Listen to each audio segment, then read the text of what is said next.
Anda sudah dengarkan pemirsa, gara-gara hutang piutang, kemudian juga hubungan sejenis dan juga sakit hati. Ini membuat 3 orang wanita, Sainah, Emi, dan Rahmi menjadi gelap mata dan tega melakukan ataupun juga sesuatu yang begitu brutal, membunuh seorang bocah berusia 5 tahun bernama Agila. Bahkan kita bisa lihat nanti bagaimana kemudian atau apa yang dilakukan oleh para eksekutor ini untuk menghilangkan nyawa dari bocah berusia 5 tahun ini. Dipukul dengan shock breaker, kemudian juga dililit lakban dan juga berbagai tindakan keji lainnya. Apa yang menjadi motifnya dan benarkah kemudian ini sudah direncanakan sepanjang 1 bulan sebelum kejadian. Tapi kemudian ada perubahan target yang awalnya targetnya adalah ibu korban, kemudian menjadi korban ataupun juga adalah almarhumah Agila. Nah, kita akan berbincang panjang mengenai hal ini. Sudah hadir di samping saya pemerhati anak yaitu Mbak Retno Listiarti. Assalamualaikum warahmatullahi wabarakatuh. Waalaikumsalam, selamat malam. Apa kabar Mbak? Alhamdulillah baik. Ya, kemudian juga sudah bersama kita kriminolog Pak Thomas Sunario. Selamat malam Pak Thomas. Selamat malam Mbak Putri. Berita ini membuat kita terheran-heran, membuat kita sedih, begitu pedih juga. Betul. Nanti kita akan berbincang bersama Mbak Retno dan juga Pak Thomas. Kita dengarkan terlebih dahulu Mbak Retno, Pak Thomas dan juga pemirsa keterangan yang disampaikan juga oleh narasumber berikutnya sudah bergabung dengan kita secara daring yaitu Kasat Reskrim Polres Cilegon AKP Hardi Medikson Samula. Selamat malam Pak Hardi. Selamat malam Mbak Putri. Baik, kita juga akan dengarkan cerita langsung dari orang tua korban. Sudah bersama kita secara daring yaitu Bapak Andre Primario Herlan dan juga Ibu Amelia Francisca. Selamat malam, Assalamualaikum warahmatullahi wabarakatuh. Pak Andre, Bu Amelia.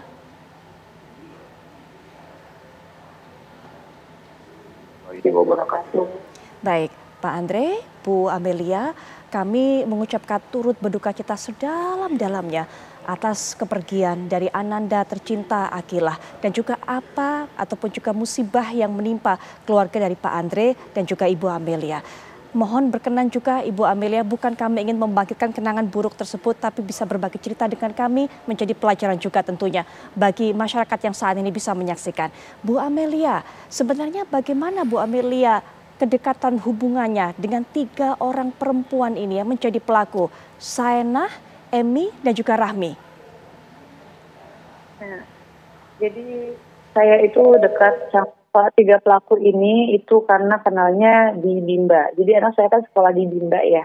Jadi anaknya Sainah ini yang bernama Fadil itu dari sekolahnya sama dengan anak saya di Bimba. Jadi satu kelas. Dari situ saya udah mulai dekat sama dia karena kan memang karena satu sekolah ya. Nah, setelah itu saya dekat itu tidak ada apa-apa ya, masih baik-baik saja, berjalan baik-baik saja. Saya dekat juga di bulan kurang lebih itu pas bulan puasa tahun ini. Puasa tadi saya baru dekat dengan mereka, Bu Sainah dan si Rahmi. Tapi kalau si Emi ini saya belum kenal.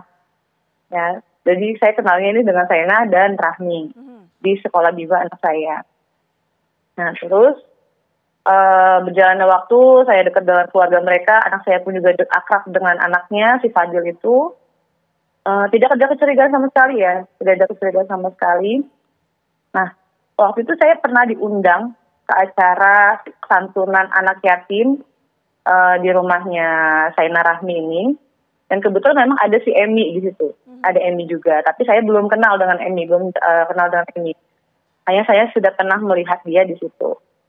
Dari situ saya tetap berhubungan baik sama mereka sampai saat mereka tiba-tiba pindah kontrakan dari dia kan sebelumnya di Jombang ya. Pindah kontrakan di Jombang, terus dia minta tolong saya buat cari kontrakan untuk sementara taruh barang-barang yang ada di rumah dia di Jombang itu. Akhirnya saya bilang sama dia, oh ada di tempat saya, ada kontrakan yang kosong, saya bilang. Nah di situ, oh yaudah kata dia nggak apa-apa, untuk naruh barang aja sementara sambil cari rumah untuk mereka tinggal.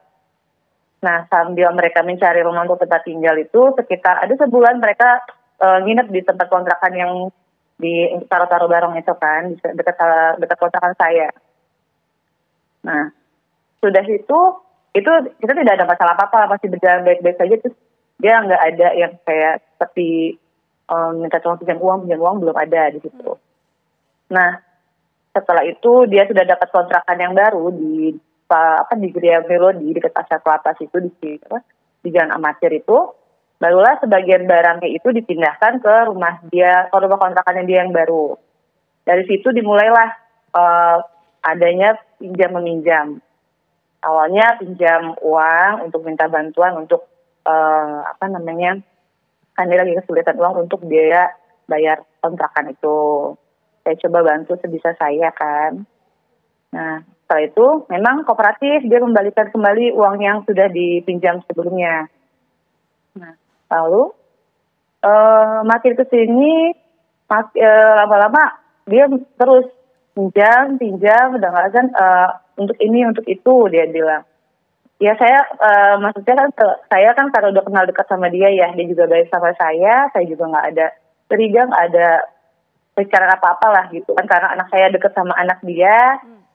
Udah saya bantu sebisa saya. Baik, gitu mohon kan. maaf saya potong Bu. Mohon maaf saya Ya. potong Bu Amelia. Untuk peminjaman yang berikutnya, apakah alasannya masih sama untuk kontrakan atau untuk kebutuhan sehari-hari atau mungkin untuk usaha? Untuk apa Bu katanya? Enggak. Jadi untuk peminjaman berikutnya ini bukan untuk kontrakan lagi, tapi untuk usaha. Untuk usaha dan untuk kesehariannya dia. Usahanya dia itu kan usus basreng gitu kan. Nah, dia bilang pinjam untuk usus basreng. Terus pernah juga minjam untuk biaya servis motor kayak gitu. Terus setelah itu dia bilang dia nanti dibayar, katanya dibayar. Nanti setelah itu memang dibayar. Nah, setelah dibayar itu langsung di hari yang sama dia bayar, dia pinjam lagi. Alasannya itu motor harus diservis kembali karena memang ada kerusakan lagi. Jadi dia pinjam uang itu 1 juta. Itu masih dalam uang pribadi saya ya, belum pinjol ya. Yeah. Nah, setelah itu sudah pinjam 1 juta, dijanjikanlah saya dibayar nanti dibalikinnya hari Rabu. Itu pinjam hari Sabtu. Nah, terus saya tunggu. Rabu tidak dikembalikan, malah dia pinjam lagi. Alasannya itu untuk kalau nggak salah dia tuh untuk sehari-hari sama untuk tetap usaha bahasa gitu. Nah, nanti dia bilang akan dikembalikan. Coba saat pinjam, saya bilang saya udah nggak ada uang. Aku coba pakai pinjol. Tapi saya nggak mau pakai data saya. Kenapa nggak coba pakai data Bunda aja? Kan saya panggilnya Bunda ya, Bunda Ratni itu Bunda. Kenapa nggak pakai data Bunda? Kalau nggak Mama Ke itu kan maksudnya saya itu ya. Oke. Nggak bisa, ditolak terus. Alasannya ditolak katanya gitu. Padahal kita nggak pernah loh ngajuin kemana-mana katanya, tapi selalu ditolak sama pihak pinjol, pihak bank katanya gitu kan. Terus ya, tapi saya nggak berani kalau untuk pinjol kan nama saya nanti kalau misalkan nggak dibayar saya yang dikejar-kejar sama debt collector, bilang gitu. Lalu ya udah nggak apa-apa nanti pasti dibayar kok, dia bilang gitu. Nggak banyak katanya gitu. Akhirnya saya mengiyakan, akhirnya saya cari pinjol gitu kan. Betul 1 pinjol, cair langsung. Saya kasih ke dia kan. Berapa Bu besarnya Bu itu? Itu yang pertama itu sekitar, kalau nggak salah yang 5 juta itu. Baik. 5 juta. Yang meminjam uang selalu Saenah, Rahmi atau dua-duanya bergantian Bu? Awalnya Rahmi yang menyuruh saya. Untuk melakukan pinjaman online itu dengan data saya. Coba aja Mel katanya gitu, coba aja dulu itu pakai pinjol, kali aja kan kamu kan udah sering tuh katanya. Kamu udah sering kan biasanya pakai pinjol gitu kan, maksudnya kayak di Shopee, di Lazada kayak gitu kan. Yeah.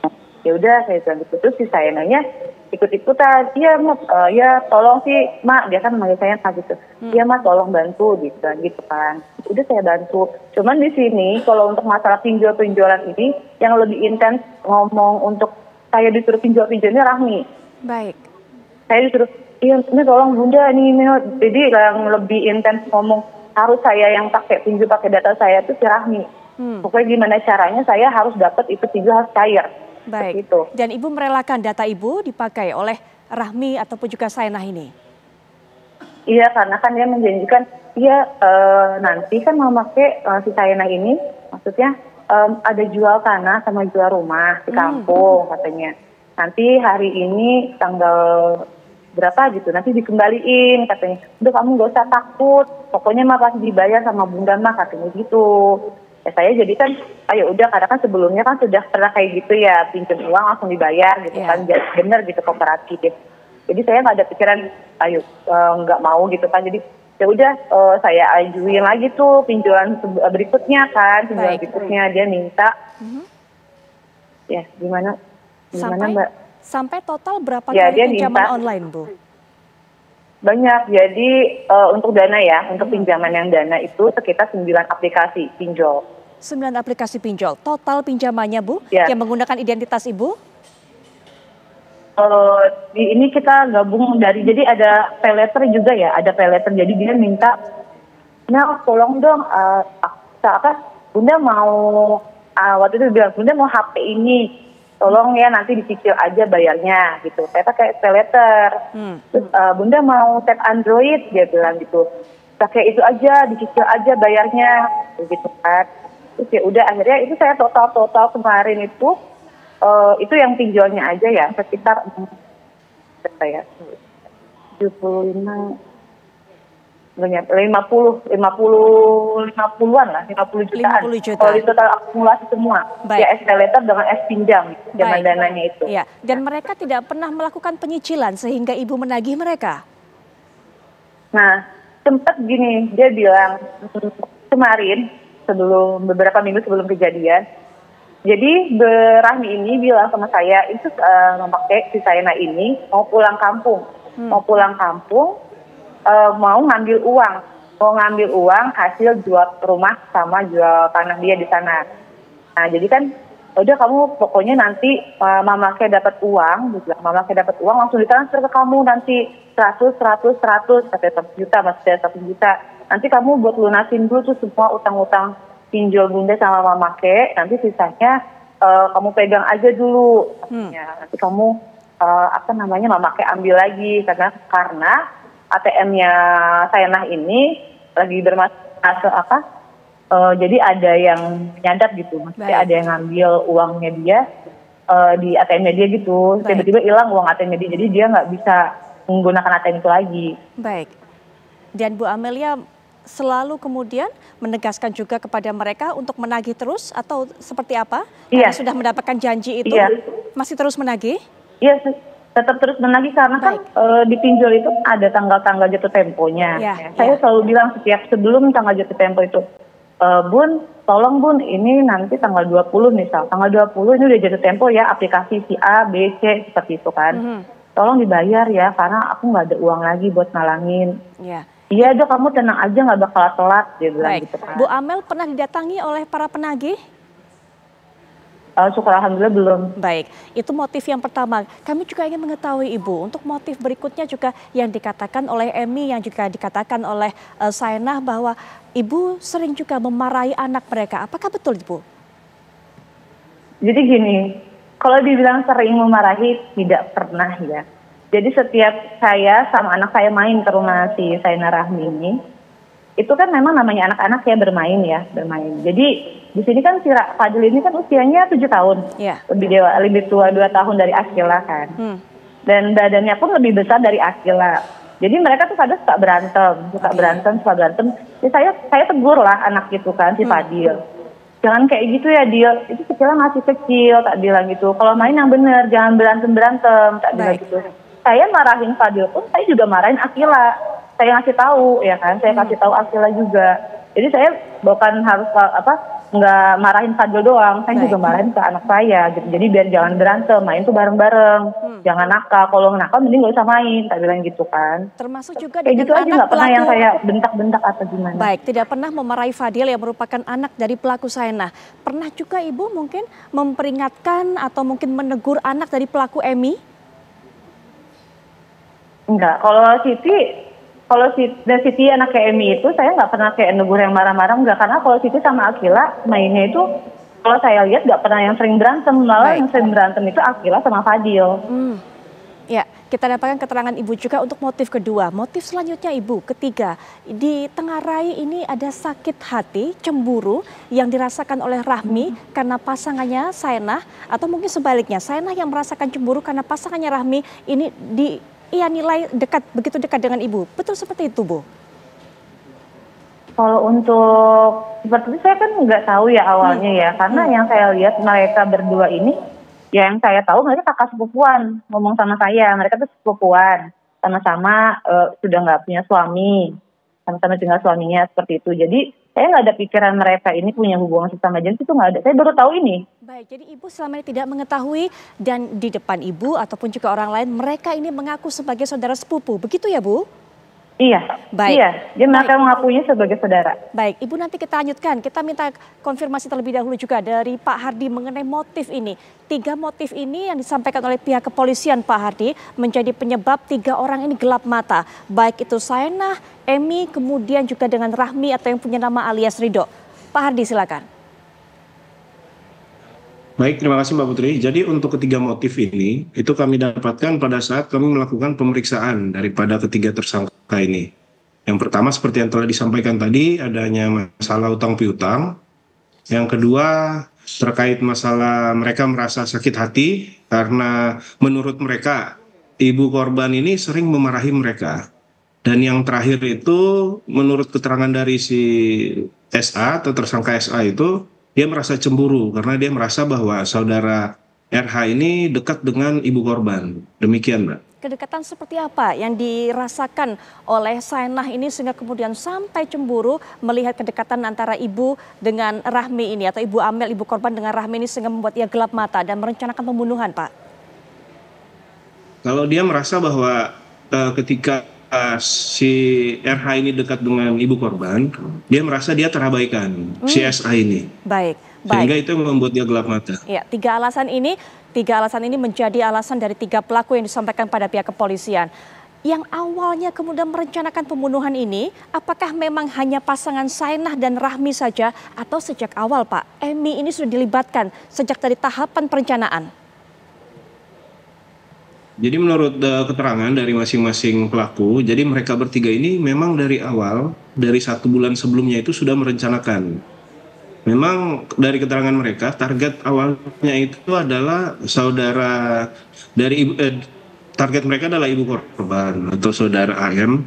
Namun karena tidak terlaksana, kemudian di hari Minggu sebelum kejadian penculikan itu juga mereka sempat berkumpul untuk merencanakan penculikan terhadap ibu korban. Namun karena menurut dari si RH jangan dilakukan terhadap ibu korban karena sedang hamil, jadilah yang menjadi sasaran adalah si APH atau si korban itu sendiri.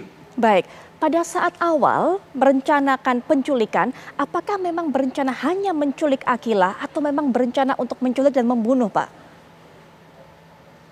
Kalau menurut keterangan memang sudah direncanakan diculik dan langsung juga dilaksanakan pembunuhan.